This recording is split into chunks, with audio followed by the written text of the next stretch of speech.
Sir ఇప్పుడు public హెల్మెట్లు use చేయట్లేదు, మళ్ళా రాంగ్ రూట్ లో వస్తున్నారు కదా, వాటిపైన మీ అభిప్రాయం ఏంటి? వీళ్ళకి ఏం గైడెన్స్ ఇస్తే బాగుంది? ఎవరైనా చేస్తున్నామండి. ఇక్కడ కొత్తగా సిగ్నల్స్ పెట్టారు మా సిఐ గారు. మేము ఎవరిని చేసి ట్రాఫిక్ కాడ ఆగండి, అట్లా ట్రాఫిక్ దాటి సిగ్నల్స్ దాటి వెళ్ళటం మూలంగా యాక్సిడెంట్ జరుగుతాయి, ప్రమాదాలు జరుగుతాయి, కుటుంబాలు నష్టపోతారు, ఆర్థికంగా నష్టపోతారని ఎవరిని చేస్తున్నాం.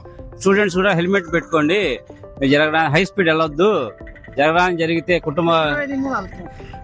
వెళ్తున్నారు, ఎవరిని చేస్తున్నాం. అట్లా వెళ్ళటం మూలంగా యాక్సిడెంట్ జరుగుతాయి, అతనికి తగులుతాయి, ఎదురు వాళ్ళకి కూడా తగులుతాయి, ప్రాణ నష్టాలు కూడా ఉంటాయి, ఆర్థికంగా కూడా చాలా చితికిపోతారు. అందుకని ఎవరిని చేస్తున్నాము. చాలా వరకు మారారు, పబ్లిక్ కూడా మారారు, ఇంకొద్దిగా ఉన్నారు. మేము అందరికి ఎవరిని చేస్తున్నాం. ట్రాఫిక్ జంపింగ్, సిగ్నల్ దాటొద్దు, ఎదురు వెళ్ళొద్దు, స్లోగా వెళ్ళండి, హెల్మెట్ ధరించండి అని చెప్తున్నాం.